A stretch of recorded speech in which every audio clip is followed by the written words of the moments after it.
You've heard it countless times. The Israeli-Palestinian conflict is 3,000 years old. It's biblical. But what if that wasn't true? What if this so-called ancient conflict is actually a modern political project born less than a century ago?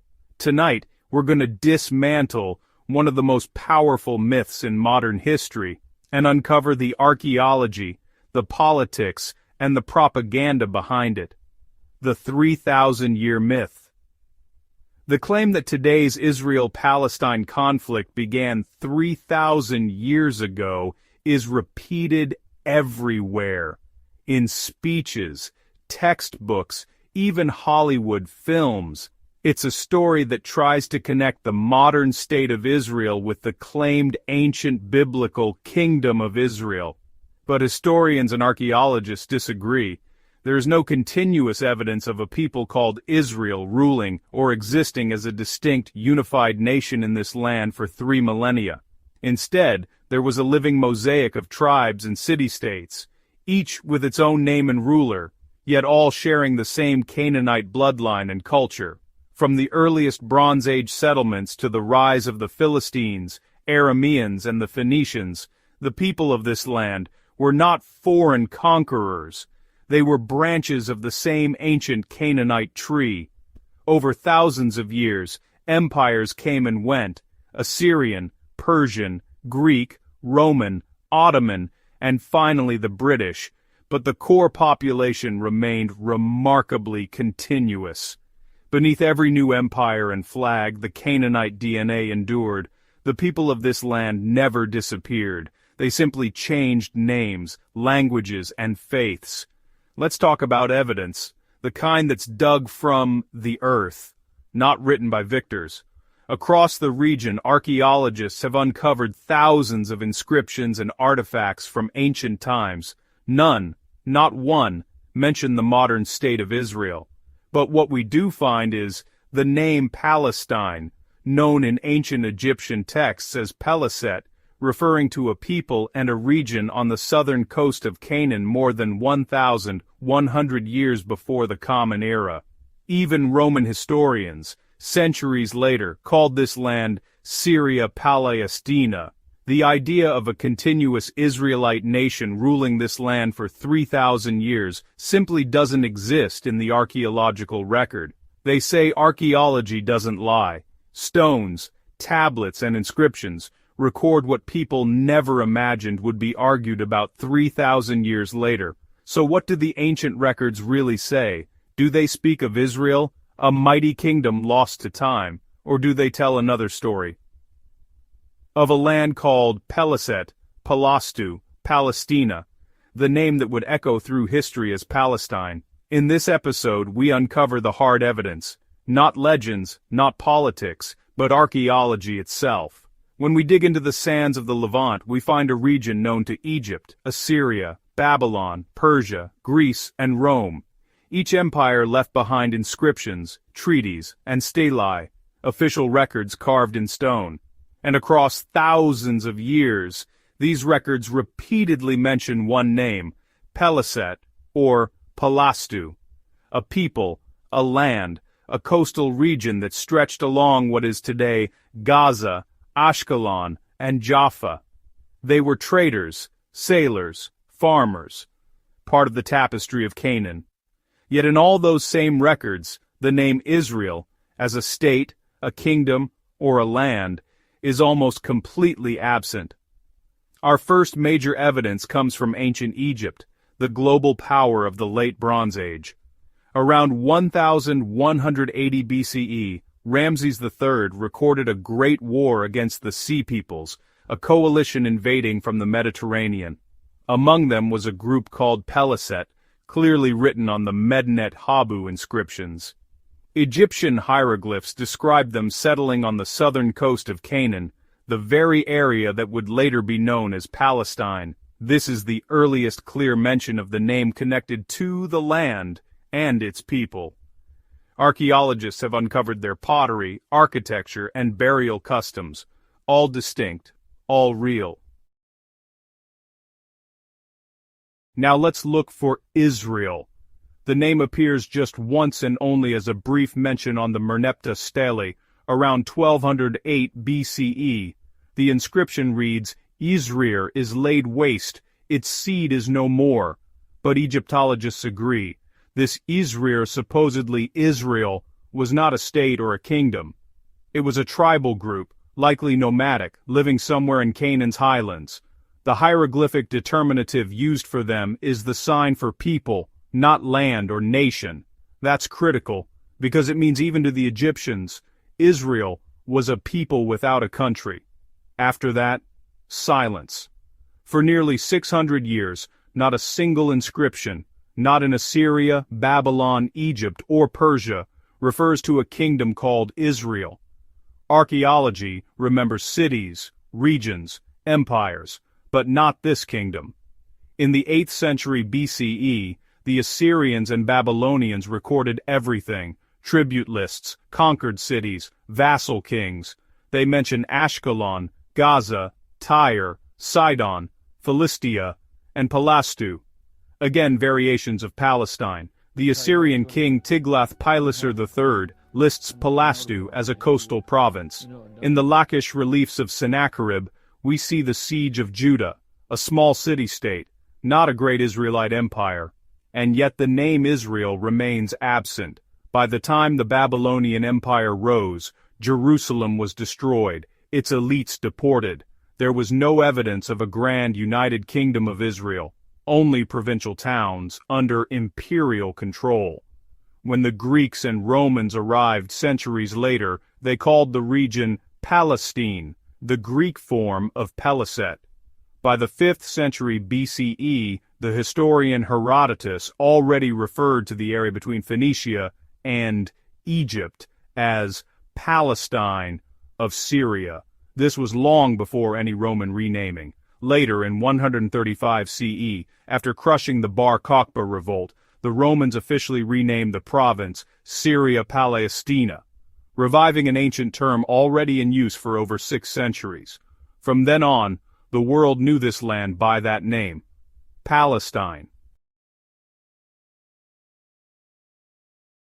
Some point to the menorah symbols, ancient temples, and religious texts as proof of Israel's continuous existence, but archaeology draws a sharper line. The menorah stelae and temple inscriptions describe a people, a cult, and rituals, not a territorial state.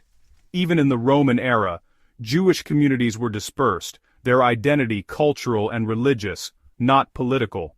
The land remained known internationally as Palestine, a term used in Greek, Latin, Persian, and even early Islamic records.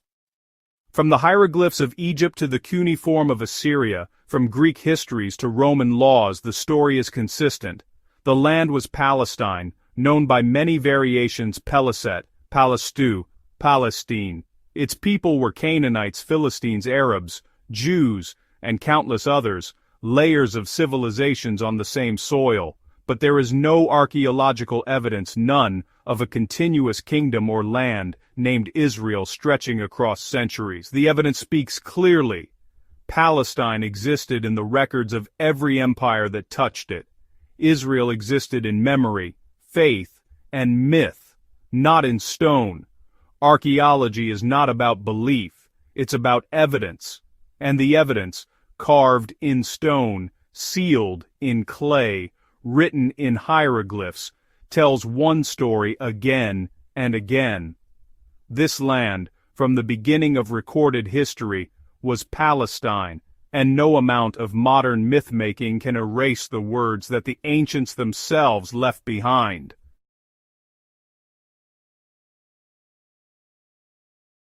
The 19th century was the age of nationalism. Nations were being invented: Italy, Germany, Greece, all built on language, race, and homeland. For European Jews, centuries of persecution, pogroms, and exclusion created a desperate question: where do we belong? The idea of a Jewish nation began not in the Middle East but in the heart of Europe's identity crisis. In 1896, Viennese journalist Theodor Herzl published Der Judenstaat, the Jewish state. His message was revolutionary.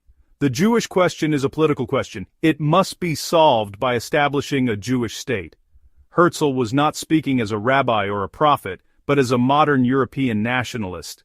At the First Zionist Congress in Basel, 1897, delegates adopted a program to establish a home for the Jewish people in Palestine secured by public law. The key word was Palestine, a land that was already home to Arabic-speaking Muslims and Christians, part of the Ottoman Empire, not an empty desert waiting for redemption. Early Zionist settlers began migrating to Palestine in small waves. They bought land from absentee Ottoman landlords and often evicted the local Arab farmers who lived there. The goal was clear: to create a Jewish-only homeland modeled on European settler colonies. The movement created its own banks, militias, and labor organizations, the seeds of a future state. The Zionist narrative said, "We are returning to our ancestral home." But the political reality was one of settler colonialism, not return. During World War I, the British saw an opportunity.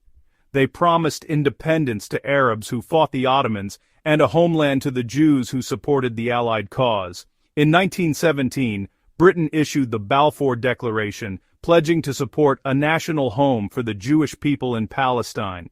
It was the turning point. One letter from a European empire to a European movement would determine the fate of millions who had never been consulted. That final line, meant to protect the Palestinians, was quietly ignored. By the 1930s, Jewish immigration surged under British rule, and Palestinian resistance grew. The Holocaust in Europe gave Zionism a tragic momentum, a moral justification that silenced most opposition in the West. In 1948, Zionist militias declared the State of Israel. For the new state, it was independence. For the Palestinians, it was Nakba catastrophe. More than 850,000 people were expelled or fled, hundreds of villages destroyed. The Zionist movement had achieved its goal, but through displacement and denial of another people's existence. Zionism combined religion, nationalism, and colonial logic. It claimed a divine title deed, but used European power to enforce it. Some Zionists imagined coexistence, others saw separation as destiny. Yet at its core, Zionism wasn't about faith, it was about territory and sovereignty, a modern nation-state built on a myth of ancient continuity. After 1948, Zionism didn't disappear, it became the state ideology of Israel. It justified wars, occupation, and settlements as a continuation of return. Even today, the same narrative that Jews are reclaiming an ancient homeland is used to legitimize expansion and erase Palestinian identity. The truth is, Zionism succeeded as a political movement, but morally and historically, it created an open wound, one that still defines the region's struggle for justice and peace. The Zionist movement began as a reaction to oppression. It ended by becoming the oppressor. History is not there to be worshipped, it's there to be understood. And only by understanding Zionism, its origins, its myths, and its consequence can we begin to imagine a different future for all who call this land home. In 1948, everything changed. With British support and the trauma of the Holocaust, Zionist militias declared a new state, the modern State of Israel, on lands already inhabited by the Palestinian people. Over 850,000 Palestinians were expelled or fled, their villages destroyed or repopulated, an event Palestinians call the Nakba, the catastrophe. This wasn't a 3,000-year-old conflict reigniting. It was a new conflict created in 1948, born from displacement, colonization, and the struggle over land and identity. So why do so many still say it's a 3,000-year-old war? Because calling it ancient makes it sound unsolvable. It hides responsibility. It turns a 20th-century colonial conflict into a religious destiny.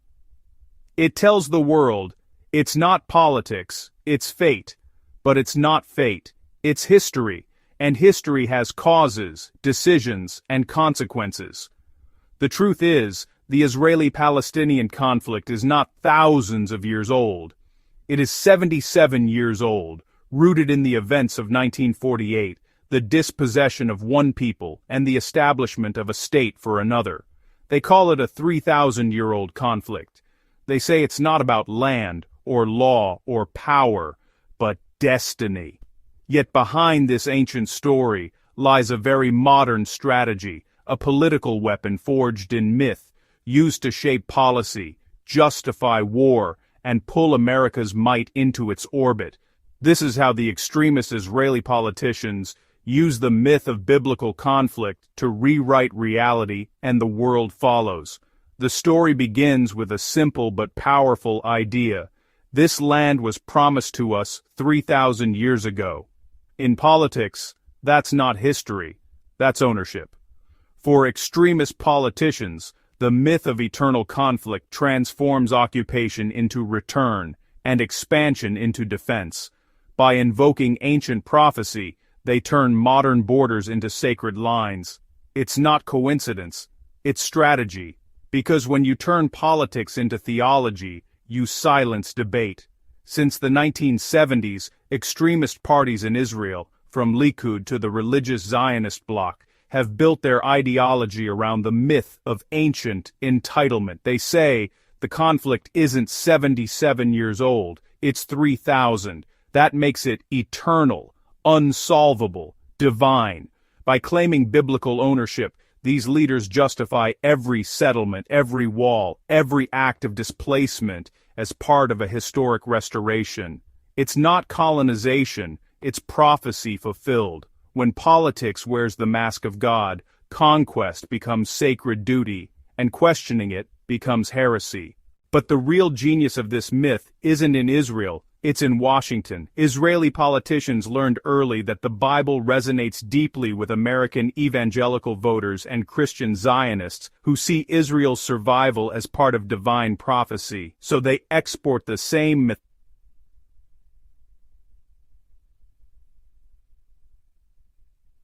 Not as politics, but as faith. The narrative goes like this. Israel's fight is the West's fight. The Bible foretold it. Supporting Israel is serving God. And suddenly, geopolitical alliances become religious obligations. And this strategy transformed foreign policy into theology, binding U.S. military aid and diplomatic protection to a myth, not reason. Behind every myth lies machinery, money, lobbying, and influence. Groups like AIPAC and KUFI, Christians United for Israel, spend millions convincing American politicians that defending Israel is defending civilization itself. Extremist Israeli politicians rely on this, not just for legitimacy, but for survival. U.S. taxpayers send over $3.8 billion annually in military aid, the largest package to any country in the world, and it's justified, not by modern agreements or shared borders, but by a story that begins in the book of Genesis.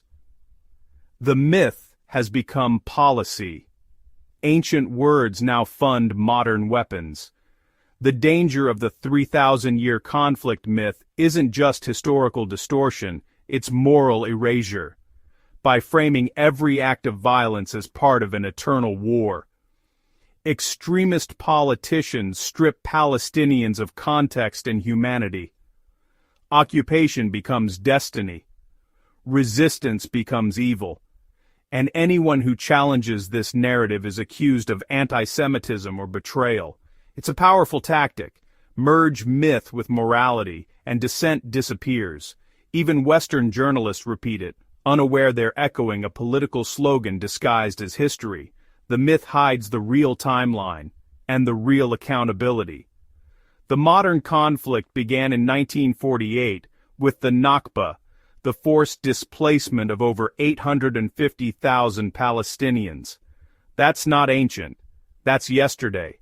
By inflating the conflict into something eternal, extremist leaders erase the colonial roots of the crisis and the human decisions that caused it. They transform political crimes into religious destiny. For the United States, the myth offers moral comfort. Supporting Israel becomes not a political act, but a divine duty. Every war, every veto, every silence in the face of occupation is wrapped in the language of righteousness.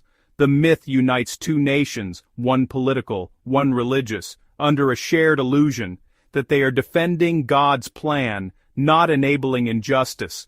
Myths can build nations, but they can also blind them. The story of a 3,000-year conflict isn't a history lesson.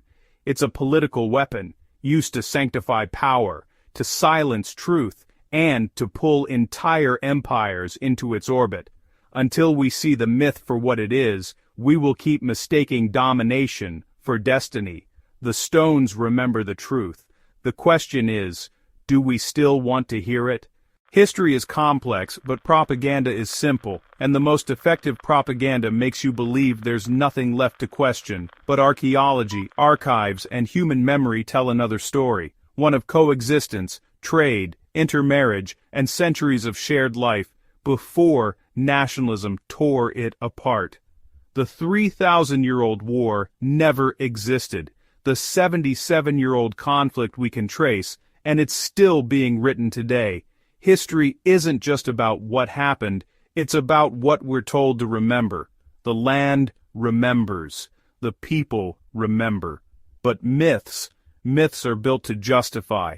So the next time someone says this conflict is ancient, remember, the archaeology disagrees, the evidence disagrees. This isn't a story of eternal enemies, it's the story of a modern injustice. And only by seeing it clearly can peace ever begin.